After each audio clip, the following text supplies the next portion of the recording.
ver la parte positiva de esto, cómo camina la ejecución del escrutinio final que se está llevando a cabo en CIFCO precisamente desde hace ya varios días. Norma, muchas gracias. Gracias, Romeo. Un saludo al pueblo salvadoreño, a toda la teleaudiencia de Canal 12, y estamos a la orden para intentar clarificar el momento que corresponde a esta etapa en todo el proceso electoral. Norma, ¿qué cosas, así abiertamente, qué cosas quieres aclarar tú sobre esta situación del escrutinio final y lo que se está dando en torno al mismo?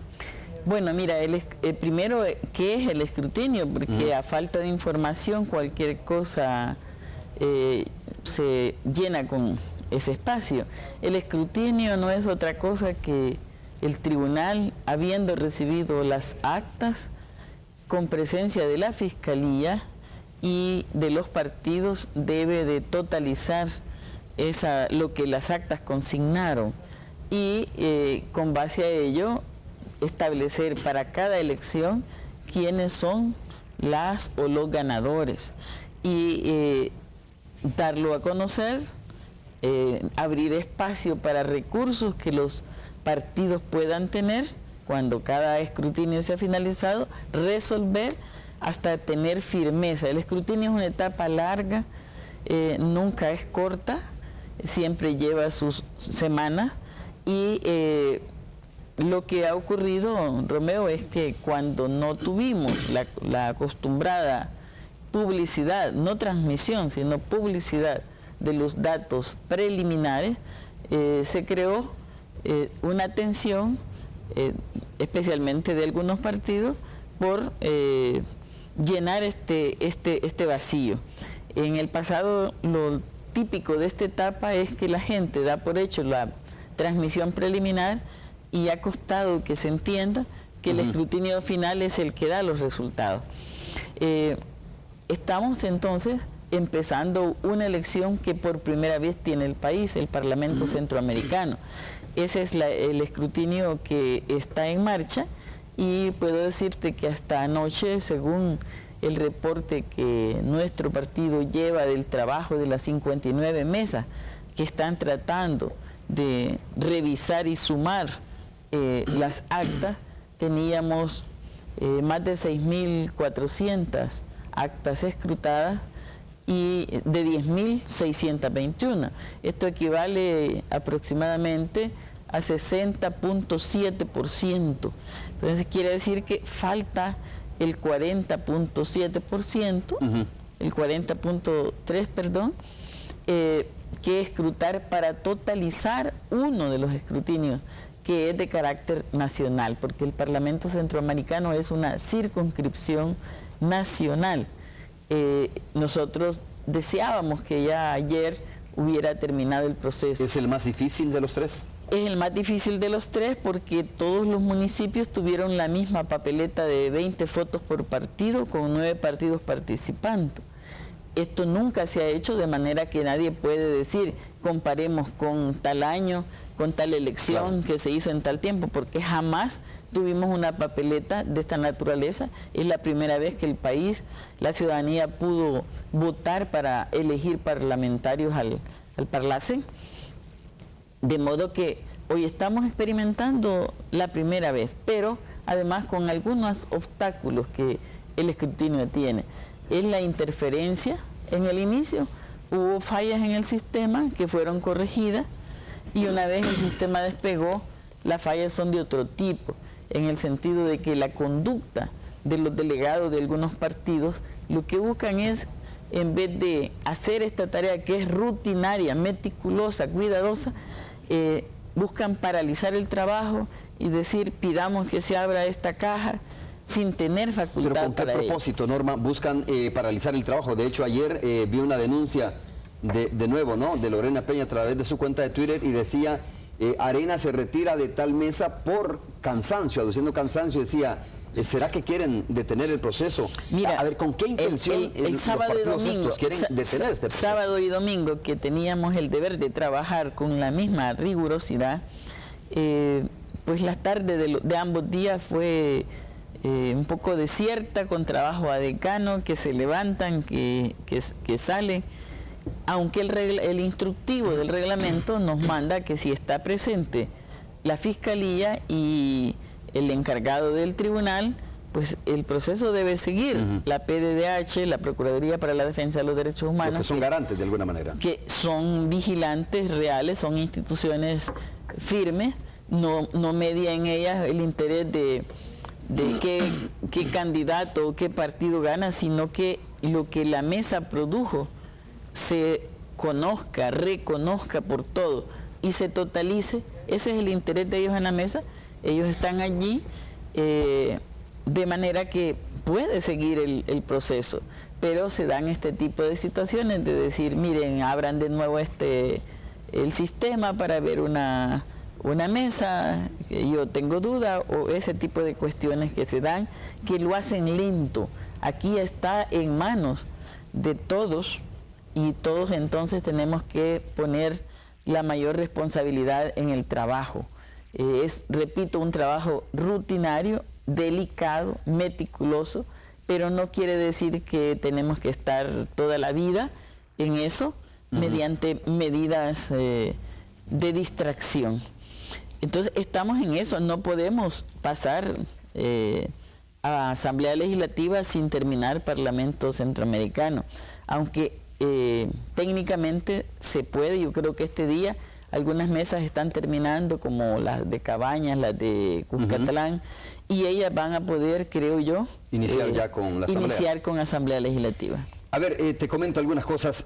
Por ejemplo, el presidente del partido Arena, Norma, incluyendo con otros dirigentes, Gerardo Zubillaga y otros dirigentes también, y el señor Romero, dieron incluso una conferencia de prensa para denunciar este tipo de situaciones. Decían ellos inconsistencias. Jorge dijo que se ha escrutado 6.605 actas que representan el 62% del total, y que en 200 han encontrado irregularidades, dicen ellos. ¿Qué tipo de irregularidades señala? Mira, lo primero que hay que tener en cuenta es que las mesas estuvieron sometidas, las juntas receptoras de voto, que son las que dan el producto para esta etapa de trabajo.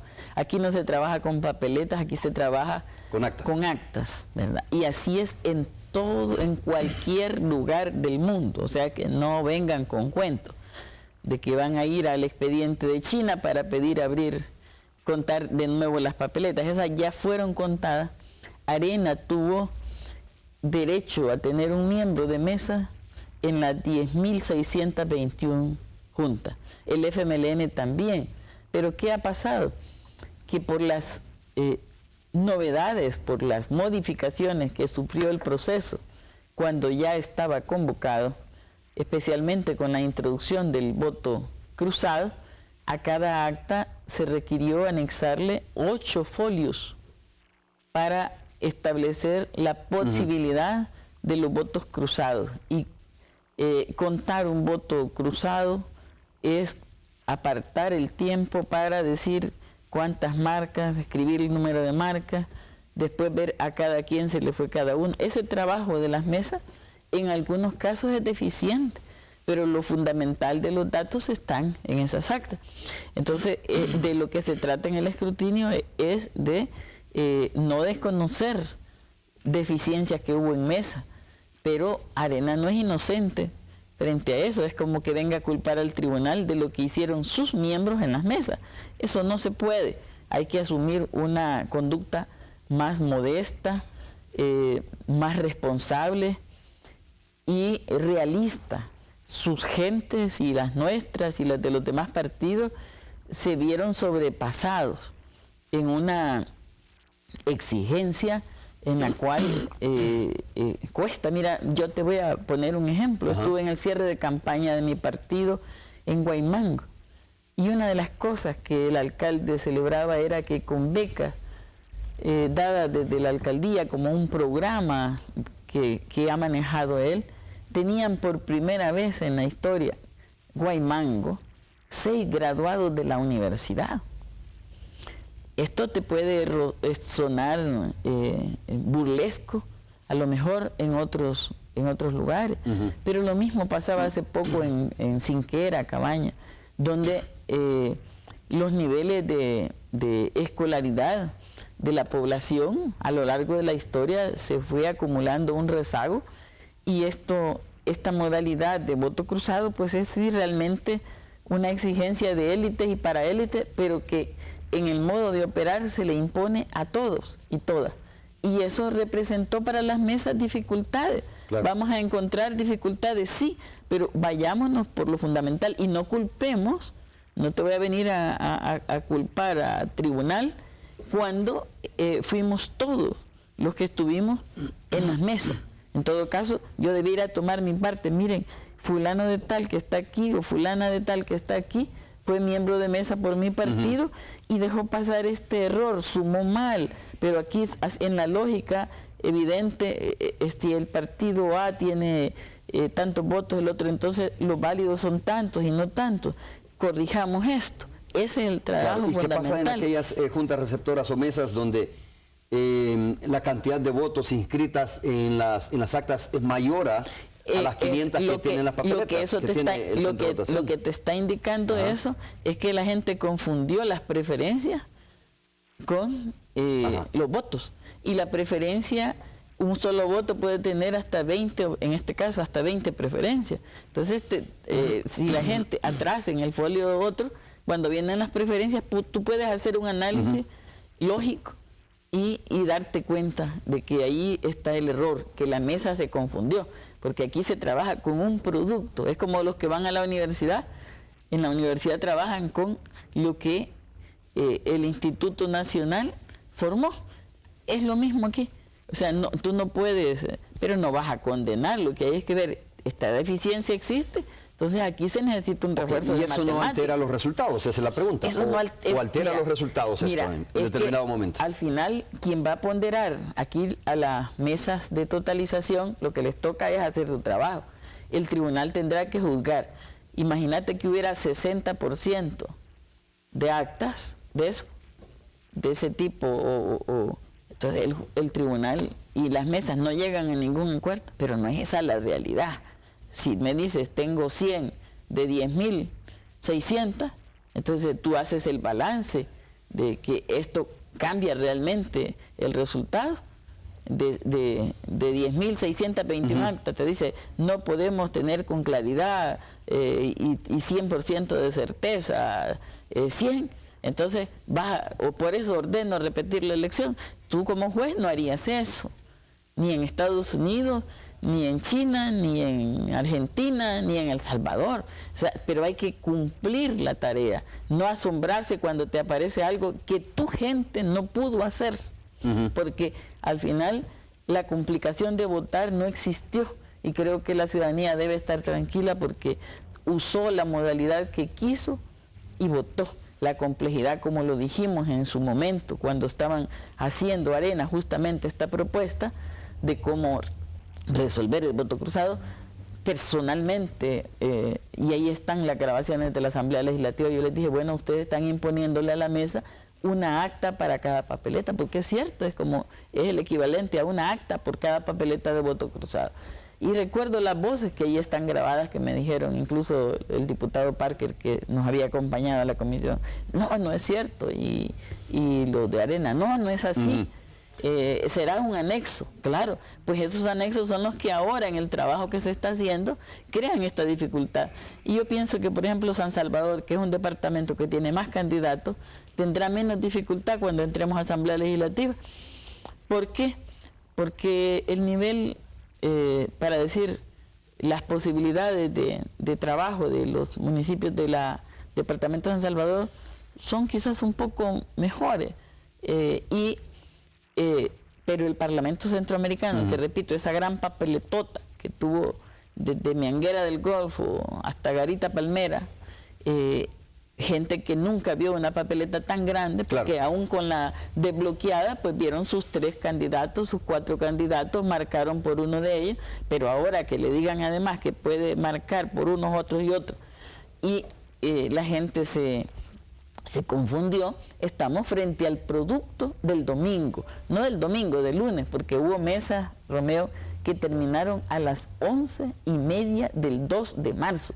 Imagínense a qué presión estuvo sometida esa mesa con 30 horas de trabajo. Ok, Norma, solo para concluir este tema, ¿no? Sobre la solicitud no oficial, porque así lo ha dicho el presidente del Tribunal Supremo Electoral. Mire, yo no tengo ninguna solicitud ni conozco alguna solicitud sobre abrir las urnas.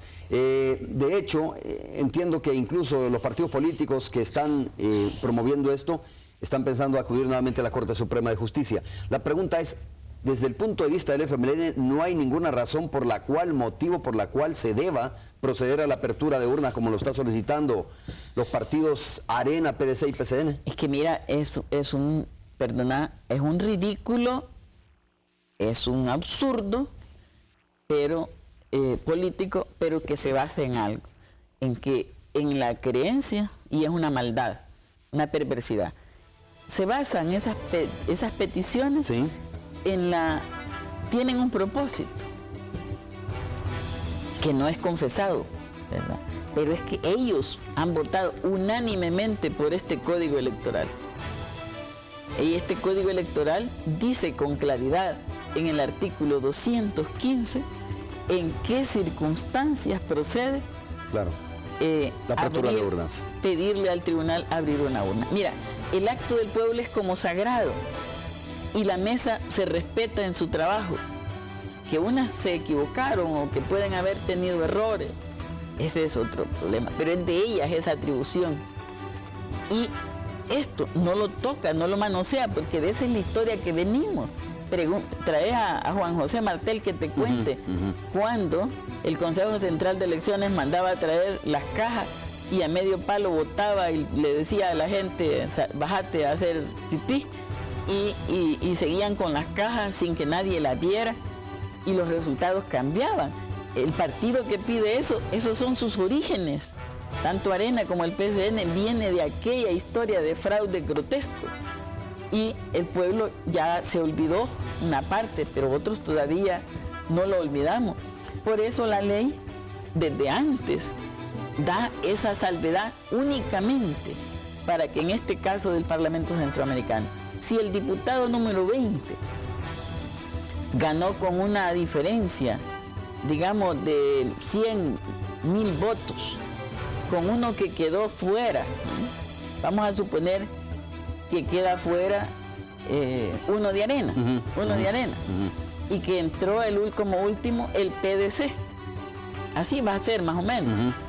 Entonces dice el de Arena, yo tengo 1,000 votos de diferencia y no entré, pero los impugnados son 1,500, por lo tanto cabe la posibilidad que entre los votos impugnados, que las mesas consignaron como votos impugnados en un sobre aparte, esté una diferencia, y en vez de que sea este del PCN, soy yo de Arena el que debo estar como 20avo parlamentario. Entonces, el tribunal tendría la obligación de abrir esa urna. De abrir tantas urnas que tengan votos impugnados, revisar el sobre de votos impugnados y ver si entre estos dos partidos realmente no hay una diferencia que cambie el resultado. Es decir, que los votos impugnados tienen que ser mayor a la diferencia que entre un perdedor y un ganador.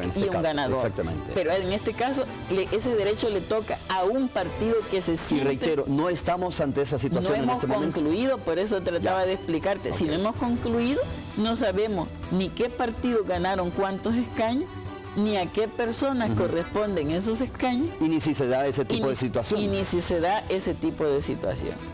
Repito, el PDC, que creo que va a entrar al Parlamento Centroamericano con uno, creo, en nuestras cuentas,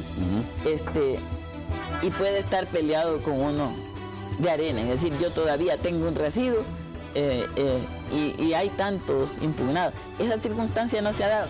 Y lo ignoran los jurídicos de Arena, que son autores también de este código, porque este código en muchas cosas es antiguo y en esta parte es de lo más antiguo.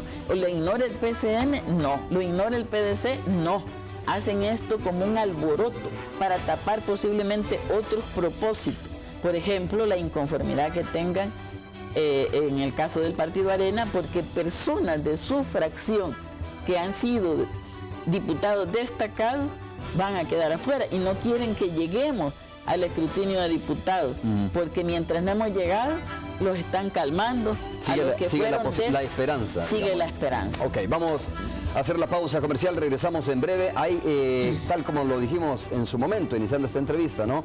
Acusaciones fuertes contra el Tribunal Supremo Electoral, y el FMLN lo ha dicho muy claramente, dice, es parte de toda una campaña de desprestigio del Tribunal Supremo Electoral. Vamos a hacer la pausa para escuchar más argumentos sobre esta situación que se está dando en torno al conteo del escrutinio final. Volvemos.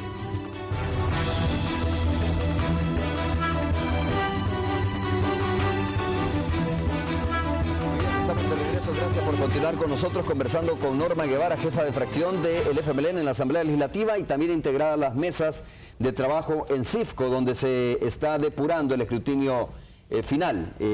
No sé cuándo, Norma, para satisfacción de los salvadoreños y salvadoreñas del electorado, se tendrán los resultados finales sobre los tres procesos, ¿no? Parlamento, Asamblea y, por supuesto, municipalidades. Bueno, mira, yo desearía que hoy o a más tardar mañana al mediodía, y creo que es posible finalizar el escrutinio de Parlamento Centroamericano. Con el aprendizaje que posiblemente a muchos que por primera vez van a estos procesos de escrutinio final hayan aprendido y no tengan una línea de trabajo desestabilizador, podríamos empezar también mañana mismo en forma. Hoy van a poder empezar quizás algunas mesas diputados de la Asamblea Legislativa. Y yo creo que esto sí ya es variable, porque hay diputados, hay mesas que van a trabajar para 3 diputados, para 4, para 5, para 6, para 7, para 10, y el más complicado será San Salvador. Esto pudiera ser que la unidad de planificación, que es la que presentó el programa al Tribunal Supremo de escrutinio, lo planificó para 14 días. Hemos tenido prácticamente 1 o 2 de rezago, pero con buena voluntad pueden compensarse trabajando intensamente. Y diría que ojalá el fin de esta semana, si el escrutinio de Asamblea Legislativa se acelera, el de consejos municipales es más sencillo, puesto que ahí no hay que contar ni preferencias, mucho menos votos cruzados. Entonces eso le quita la porción de tiempo que lleva a la revisión de un acta de Parlamento Centroamericano, y podríamos decir que el tribunal salga bien con su plan de terminar el 14 de marzo como lo había previsto. Ok. A ver, Norma, ¿cómo evalúan ustedes el trabajo del Tribunal Supremo Electoral? Hay que decirlo, ¿no? De alguna manera ha habido muchas críticas hacia el trabajo del Tribunal Supremo Electoral y las ha tenido que enfrentar el presidente del Tribunal Supremo Electoral, porque es el que ha estado dando, digamos, sobre todo la cara en los medios de comunicación. ¿Siguen confiando ustedes en este Tribunal Supremo Electoral? Nosotros confiamos en el tribunal, pero sí quiero decir con toda franqueza que no confiamos en algunos de los burócratas de esa institución que por años están allí y que en distintos momentos han mostrado una conducta que no va acorde a la conducta de los magistrados. Yo de los magistrados, los 10 magistrados merecen, los propietarios y suplentes, nuestro respeto. No hemos visto en absoluto en ellos una conducta que se aparte de su deber constitucional, de su mandato constitucional y su mandato legal. Sí les hemos visto, y en las reuniones que hemos tenido de intercambio entre los partidos y ellos, hemos dicho, estamos a la orden para aportar. Díganos en qué aportamos, y el principal aporte es respeto a su función, no querer interferir, porque ahí en las mesas han circulado notas enviadas por otros partidos asumiendo como si fueran ellos el tribunal. Ese es un tremendo abuso. Que estuviéramos en otro tiempo y en otras circunstancias, ya estaría en esos casos en la Fiscalía. Nosotros respaldamos el trabajo del tribunal, respetamos el trabajo de la inmensa mayoría de trabajadores que han tenido que ser sometidos a un sobreesfuerzo, y también les agradecemos esa dedicación. Pero, repito, por ejemplo, quienes han tenido responsabilidades claves, como lo denunció el presidente, de monitorear que las empresas cumplan algunos de esos contratos y no lo hicieron con eficiencia, pues serán ellos, el tribunal, el que tenga que evaluar a sus auxiliares principales, que en este caso son los puestos gerenciales, que son, Romeo, para conocimiento del pueblo, no ni cercanos ni afiliados al FMLN, como se pretende a veces decir, vienen desde los tiempos en que por confianza fueron colocados por presidentes del Tribunal Supremo Electoral pertenecientes con claridad al partido Arena. Ni siquiera hablo de Walter Araujo, por eso digo la palabra claridad, porque muchos de esos gerentes vienen desde Sergio Mena, desde el primer tribunal que funcionó para la elección de 1994. ¿Y estas personas cree el FMLN, cree el presidente del Supremo Electoral que son los que pueden manipular? Tienen capacidad técnica. Algunos datos, no datos, sino más bien, digamos, la contratación. No estoy negando su capacidad técnica. Estoy cuestionando a veces su conducta en la que la vigilancia puede ser puesta más al servicio de un interés que ha mostrado desde siempre el Partido Arena, desde siempre que perdió la presidencia, en desacreditar las instituciones, porque bajo la creencia de que bajo el ataque de las instituciones se justifican hasta golpes de Estado. O sea, no creo en el tribunal, no creo en el resultado, por lo tanto aquí no hay asamblea legislativa y venga por la vía que sea un golpe de Estado. Esas conductas no son propias. El deber de los partidos, de acuerdo a la ley de la ley de partidos políticos, es fortalecer la democracia y fortalecer el desempeño de las instituciones que por ley están creadas. Norma, a ver, estas elecciones son elecciones atípicas, de verdad, porque a raíz del fallo de la Sala de lo Constitucional, pues obviamente se le complicó el trabajo al Tribunal Supremo Electoral y hay que decir que fue casi un fallo a la vuelta de la esquina, ¿no? Algunos han dicho que no era conveniente hacerlo en ese momento, pero bueno, de todas formas, ahí está ya la situación. Esto llama a hacer reflexión sobre el proceso de votación que tienen los salvadoreños y algunos han comenzado a hablar de que sería importante introducir reformas para votar de distinta manera. Incluso unos hablan del voto electrónico, ¿no? Que sería como lo más moderno que podría utilizarse en una próxima elección. Yo no dudo de que nosotros propusimos, estoy hablando de 2006, el voto electrónico. ¿Sí? En 2006, cuando la Asamblea en aquel momento creó una comisión interpartidaria. Pero fue desechado, porque el sistema electoral salvadoreño está hecho sobre la base de la desconfianza, donde un partido confía en su propio trabajo y mira con recelo el de los demás. Eso es como, pero al trabajar juntos, pues uno controla al otro, esa es como la regla, y sigue siendo la regla en indeterminadas etapas, menos lo que se llama justicia electoral y desempeño del tribunal, que por sentencia de la sala, pues se obligó a que aunque los partidos no perdieron el derecho de proponer, no pueden proponer a miembros de su seno. Hoy, por ejemplo, se critica el tema de la experiencia, pero es que nadie, cuando se creó el Tribunal Supremo Electoral, por reforma de los acuerdos de paz, derivada de los acuerdos de paz, nadie había sido magistrado. Sin embargo, hubo, y me acuerdo esas elecciones del 94, cuánto tardaron, como más de un mes en terminar el escrutinio. Y no eran 3 elecciones, pero era presidente, asamblea y consejos municipales. Y tardó mucho aquel primer tribunal. Hoy estamos con un tribunal que de cierta manera es primer tribunal, electo de esa manera, con una elección, como tú dices, atípica. Estamos en esta etapa que pudiera ser menos compleja si la conducta fuera correcta y no desestabilizadora como la que asumen algunos partidos. Entonces yo sí confío en el tribunal, respeto el trabajo de todos sus empleados, pero pongo el dedo en que no se asocie a los magistrados con la planta gerencial. Ahí la planificación, esta que te estoy diciendo de 14 días, cuando yo la conocí, dije, ¿por qué tantos días? ¿Por qué tantas mesas? Pero bueno, ¿quiénes planificaron? Los técnicos del tribunal, quienes diseñaron el sistema informático para el escrutinio, los técnicos del tribunal. Y entre ellos estas personas que tú dices y que han todas sido estas colocadas, personas que vienen colocadas y que su afiliación es del partido ¿Es imposible Arena. que el FMLN pueda pedir una investigación al interior del Tribunal Supremo Electoral? O sea, ¿lo va a hacer el FMLN o No cree que es facultad de los tenemos magistrados? interés en eso.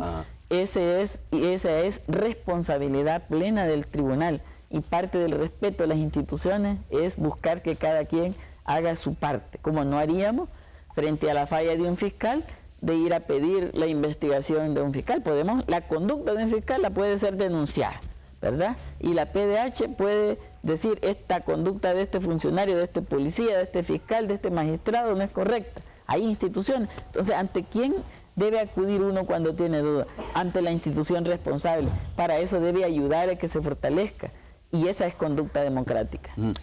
Norma, muchas personas que están siguiendo no con profundidad este proceso de conteo del escrutinio final, sino más bien, digamos, que se dejan guiar por información que se divulga ligeramente o por declaraciones que se pueden dar en los medios de comunicación, pueden estar pensando que estamos ante una situación de fraude, ¿no? O de una cantidad de irregularidades o inconsistencias, como quiera llamarle.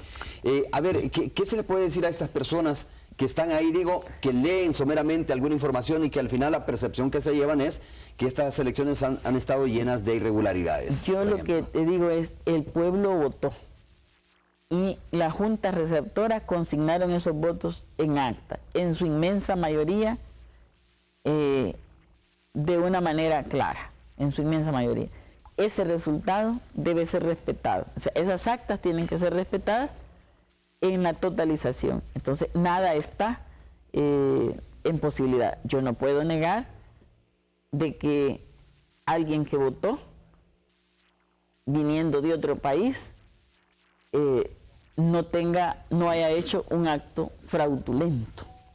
Y que sin ser salvadoreño tenga DUI, pero ese es un fraude al Estado que fue cometido desde el momento en que obtuvo un DUI que no viene, que no es legítimo, y que esa circunstancia sabemos existe, porque la misma Fiscalía tiene más de 1000 denuncias de ese tipo de casos. Entonces, ¿por qué fraude es hacer algo fuera de la ley para favorecer a alguien? Con una planificación. Con una planificación. Y estas son inconsistencias en todo caso. Que una mesa sumó mal, que juntó papeletas sobrantes con abstenciones y se puede deducir, eso no es fraude. Eso es error de la mesa, repito, donde estuvo Arena, PCN, Gana, FMLN, en la mitad de las urnas estuvo PDC y en la mitad de las urnas estuvo Cambio Democrático. Esos 5 actores somos los responsables, a través de nuestra gente voluntaria que estuvo en las mesas, de cualquier falla que se haya cometido. En la mesa, no en el tribunal. Repito, la mesa, mira, si terminó a las 11 del día del 2 de marzo, transmitió esa acta. Y por lo tanto hay una transmisión electrónica. Y mandó su acta física. Esa es la base para decir que lo que se expresó el domingo se debe respetar y no debe decir ahora vengo a pedir que me regale la sala de lo constitucional. Norma, solo por claridad, porque tengo que aprovechar que tú estás aquí para que me des tu opinión. Por ejemplo, ahí hemos puesto un acta, ¿no?, que anda circulando en las redes sociales. Arena 900, FMLN 1309, Gana 200, PCN 40, etcétera, etcétera. Eso suma más o menos como 2000 votos en esa mesa receptora. Eso quiero que me expliques por qué se considera lo que estamos viendo en pantalla un error o una inconsistencia y no un fraude, como lo que estamos hablando, ¿no? Porque quiere decir se equivocaron en ese que sentido? 5 miembros de mesa, en vez de contar el voto al partido, que podía tener hasta 20 preferencias, cuenta los votos de marcas, las preferencias como votos. O sea que multiplica por 20 los votos. ¿Y fue trasladado de esa manera? Posiblemente, actas como estas. Posiblemente, eso ya no se puede tocar. Ahora, si a ustedes les llega un acta como esta al Tribunal Supremo Electoral, a la mesa donde se está haciendo, mejor dicho, el escrutinio final, ¿qué hacen con esta acta? Puede discernir, mirando el folio de preferencia, a quién se le marcó, y si es posible dilucidar a quién se marcó la conversión de esas preferencias en votos puede resolver la mesa, donde están todos, otra vez, como en la JRB. Sí, claro, aquí están representados todos los partidos. Aquí el error es evidente. Quiere decir que los miembros de mesa confundieron las preferencias con los votos. Y una preferencia no es un voto. La preferencia mueve la lista que un partido propuso, ¿verdad? Pero el voto siempre va o al no partidario o al partido político. Eso lo puede arreglar el Tribunal Supremo Electoral, la mesa, sin abrir la urna. Y al final puede tomar él, en el última instancia, ya cuando esté todo por juzgarse el fin, de decir, si por esta mesa hay que obligar a 4 millones a volver a hacer una elección de Parlamento Centroamericano aparte. ¿Ah? Porque hubo un error de una JRB. Es prácticamente imposible. Claro. Y digo, reitero mi pregunta, Norma, no es necesario abrir, por ejemplo, esta junta, esta urna, ¿no? No es necesario abrirla. Si no se ha dado la condición si que el 215 establece. Ajá, que ya la haríamos al inicio, donde tienen que ser los votos impugnados. Sí, porque vamos a suponer que aquí fueron 250 personas a votar. Y cuando ya tenés los totales, eso es juicio que el tribunal debe hacer al final, cuando las mesas han concluido su trabajo. Como dice, los votos impugnados tienen que ser mayores que la diferencia entre el perdedor y el ganador, ¿no? Es decir, si los votos impugnados son, por ejemplo, 450... Y como en el Parlacen, el perdedor será el último, no todos, el último que no entró, más bien el primero en la cola de los no. Muy bien, vamos a hacer la pausa comercial, conversando esta mañana con Norma Guevara, jefa de fracción del FMLN en la Asamblea Legislativa. Volvemos en breve.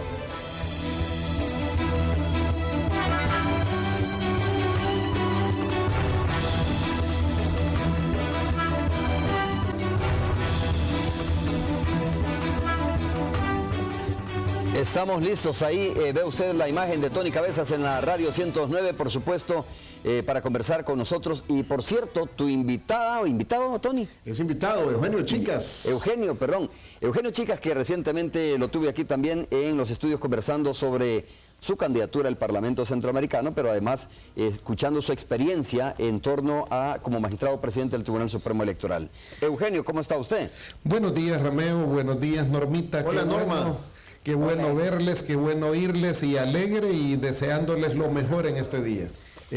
Comentamos así un poco en serio, un poco en broma, que han salido ahí un montón de memes y hashtags en Twitter. Sí. Eugenio vení in the name of El Salvador y todas estas cosas que se dicen, tomando en cuenta pues el papel del Tribunal Supremo Electoral que hemos tenido. Hay un clamor de algunos partidos políticos, Eugenio, veíamos ahí actas de 600 votos, 700 votos, 1000 votos. Toda la vida, sí. Cosa que implica que el conteo lo hicieron mal algunas JRBs. Yo creo que por eso hemos señalado de que uno de los problemas claves en este tema también es una sentencia de la Sala de lo Constitucional, que siempre somos del criterio de que todas las sentencias se cumplen, pero en este caso la oportunidad de la sentencia no era la más adecuada.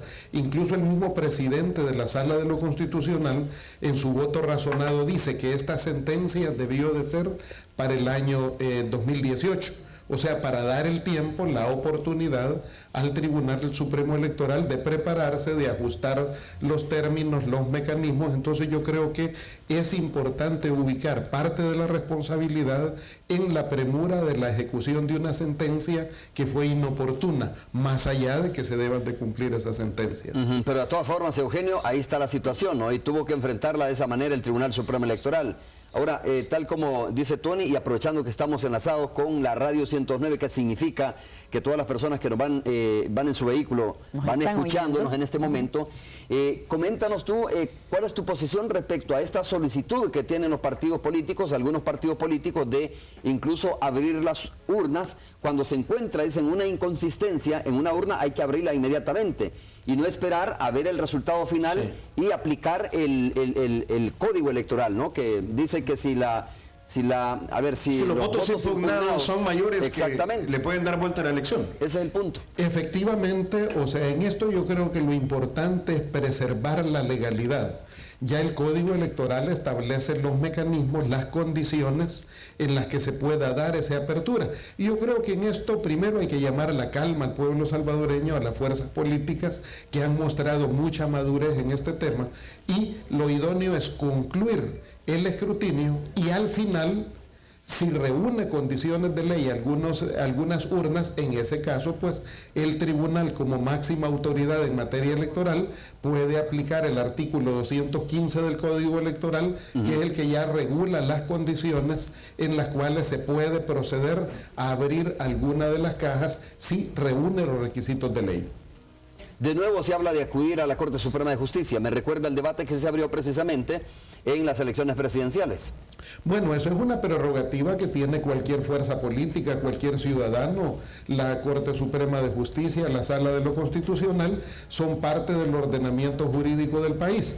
El derecho tienen, razón no sé. O sea, la razón podría ser cuestionada, pero el derecho pues les asiste en aras de que así es nuestro ordenamiento jurídico. Pero digo, en ese momento, si tú te recuerdas, se pronunció la Corte Suprema de Justicia, ¿no? Y eso sienta jurisdicción, entiendo, en una situación similar como esta. Es correcto, y la Sala de lo Constitucional denegó por considerar que era tema de administración electoral la petición de aquel momento de hacer conteo de voto por voto. Creo que estamos ante circunstancias diferentes. Pero la administración le corresponde entonces al Tribunal Supremo Electoral. El TSE puede tomar esa decisión de manera administrativa. De manera administrativa sí se reúnen las condiciones de ley, que ya el Código Electoral regula las condiciones, que es lo que tú decías efectivamente, que cuando la diferencia, en este caso del primero y segundo lugar, es inferior y son mayores los votos impugnados, solo bajo esa condición se pueden examinar, así es. Norma. Y yo le agregaba que en este caso la circunscripción es nacional y no puede existir esa condición del 215 mientras no se totalice el 100% de actas y un partido crea que quedó fuera frente al diputado número 20 del Parlamento Centroamericano. O sea que es una situación más remota que el pueblo debe saber, pues, y no ser sorprendido por informaciones que se promueven con otros intereses, que no son apegados ni al Código, ni a la Constitución, ni tienen sentido práctico. Tony. Bueno, aquí tengo el artículo 215. Al final también dice: el mismo procedimiento se seguirá en caso de que se extraviase o inutilizasen los originales de las actas que, de acuerdo al inciso anterior, sirven de base para la realización del escrutinio, cosa que tampoco ha sucedido.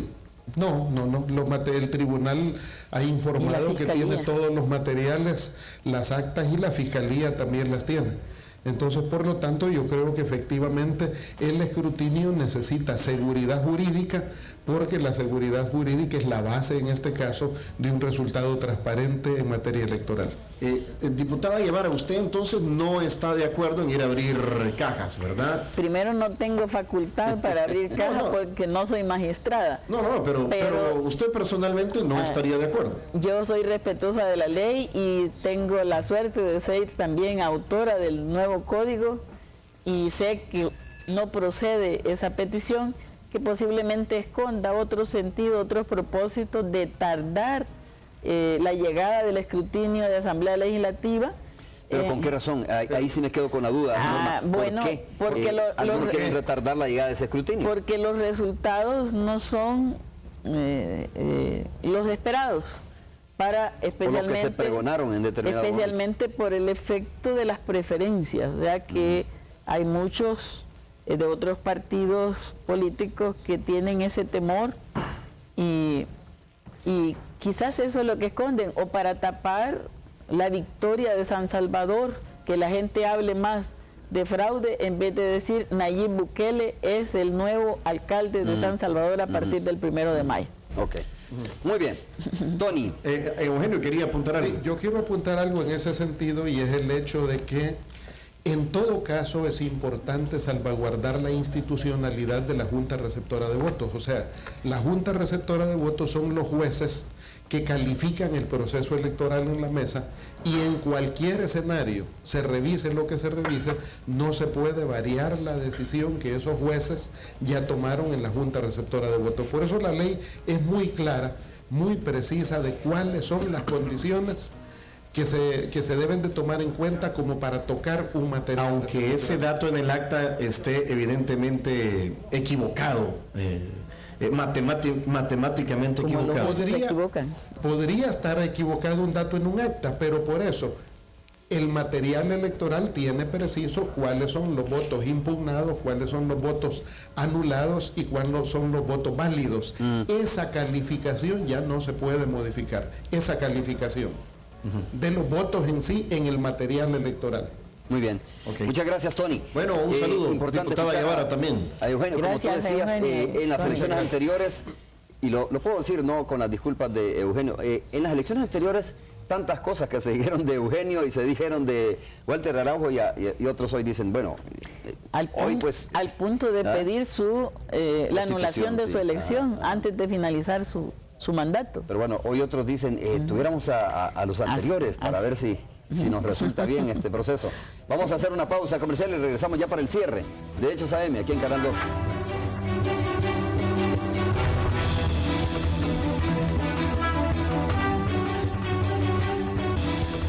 Estamos de regreso conversando con Norma Guevara, ya para el cierre. Norma, creo que nos queda tiempo para escuchar tus palabras de cierre de esta entrevista de la mañana. Bueno, yo quiero felicitar al pueblo salvadoreño por haber acudido el domingo a ejercer su derecho al sufragio y expresar su voluntad.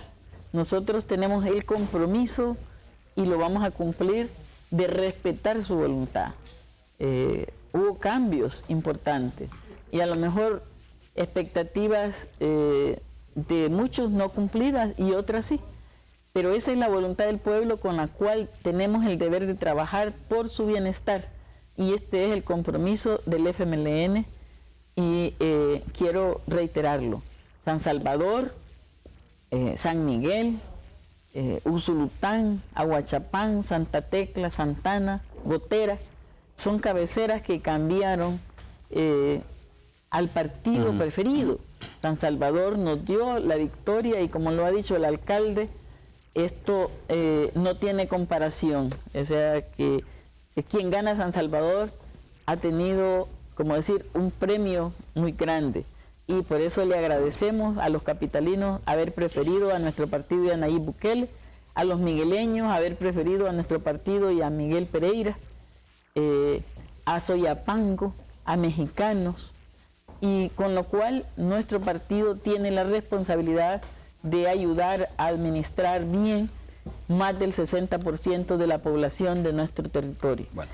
Así que muchas gracias por ese respaldo y muchas gracias a los miles, a los más de 90,000 compañeros y compañeras que estuvieron en nuestro ejército político electoral cuidando y asegurando tanto la administración del proceso como el cuidado de los votos. Bueno, muchas gracias Norma Guevara por haber estado con nosotros, a ustedes también amigos televidentes.